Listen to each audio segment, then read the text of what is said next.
Sushant case में तब एक नया मोड़ आ गया जब ये दावा किया गया कि उन्होंने खुदकुशी नहीं की थी बल्कि उनकी हत्या हुई थी। ये दावा कूपर अस्पताल में उनके पोस्टमार्टम के वक्त मौजूद वहां के कर्मचारी रूप कुमार शाह ने किया, जिसके मुताबिक जून 2020 में वो उस वक्त कपूर अस्पताल के मोर्चरी में मौजूद थे जब सुशांत का शव वहां लाया गया था। रूप कुमार के मुताबिक उन्होंने सुशांत के शरीर पर चोट के कई ऐसे निशान देखे थे जो खुदकुशी के नहीं हो सकते।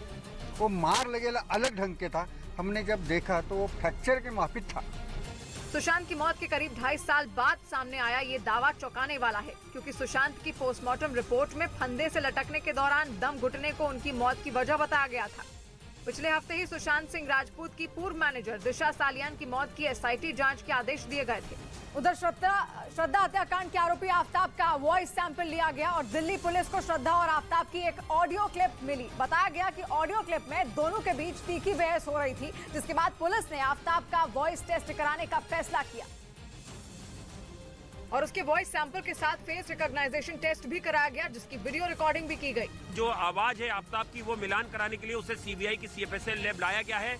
अगर आफ्ताब का वॉइस सैंपल और ऑडियो क्लिप की आवाज का मिलान हो गया तो पुलिस मान रही है कि उसके हाथ एक अहम सबूत लग जाएगा और कत्ल का मकसद भी साबित करने में मदद मिलेगी।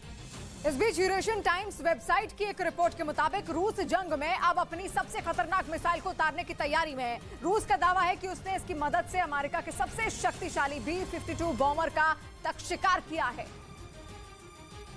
और माना जा रहा है कि ये बात सुनकर अमेरिका के भी होश उड़ गए। जमीन से हवा में लॉन्चर की मदद से दागी जाने वाली इस S-75 द्विना मिसाइल पर रूस को जबरदस्त भरोसा है, क्योंकि उसका दावा है कि इस मिसाइल से अमेरिका के 1 नहीं 2 नहीं 10 से ज्यादा B-52 बॉम्बर उसके ढेर किए।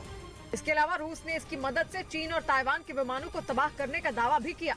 बताया गया कि ये मिसाइल 40 किलोमीटर दूर मौजूद दुश्मन तक सटीक वार कर सकती है और यही खूबी इसे रूस के मिसाइल जखीरे की सबसे खूंखार मिसाइलों में एक बनाती है। और उधर दिल्ली के नगर निगम MCD में मेयर और डिप्टी मेयर के चुनाव के लिए आम आदमी पार्टी के उम्मीदवारों ने नामांकन किया। पार्टी की तरफ से शैली ओबराय ने मेयर और आले मोहम्मद इकबाल ने डिप्टी मेयर पद के लिए पर्चा भरा, जबकि स्थायी समिति के लिए 4 सदस्यों ने नामांकन दाखिल किया, जिनमें आमिल मलिक, रमिंदर कौर, मोहिनी जीनवाल और सारिका चौधरी का नाम शामिल है। 6 जनवरी को होने वाली MCD की पहली बैठक में मेयर और डिप्टी मेयर का चुनाव होगा। उधर लखनऊ में एक पोते पर अपनी ही दादी की कुल्हाड़ी से हमला कर हत्या का आरोप लगा है और बताया गया कि पेंशन के पैसे देने से इनकार करने पर उसने ऐसा किया और कुल्हाड़ी से अपनी दादी पर ही हमला कर दिया। बीच बचाव करने आए पिता पर भी आरोपी ने कुल्हाड़ी से वार किया, जिसमें वो जख्मी हो गए। चीख पुकार सुनकर मौके पर लोग इकट्ठा हुए, जबकि आरोपी वहां से फरार हो गया। इस बीच पाकिस्तान के बलूचिस्तान में पुलिस की कार्रवाई पर लोगों का गुस्सा भड़क गया। असल में वहां लोगों के गुस्से को दबाने के लिए पाकिस्तान पुलिस ने गैर कानूनी तरीके से कुछ बलूच नेताओं को गिरफ्तार किया, लेकिन पाकिस्तान पुलिस का ये दांव उल्टा पड़ गया और बलूच नेताओं की गिरफ्तारी के खिलाफ सैकड़ों लोग सड़कों पर उतर गए। पुलिस ने जिन लोगों की आवाज को दबाने के लिए गिरफ्तारी का एक्शन लिया था, उन्हीं लोगों ने सड़कों पर उतरकर पुलिस के सामने अपनी आवाज बुलंद की। ये जो दहशतगर्दी है, अपने अधिकारों की मांग कर रहे उन लोगों का प्रदर्शन पुलिस से देखा नहीं गया और उसने मासूम लोगों पर लाठीचार्ज कर दिया।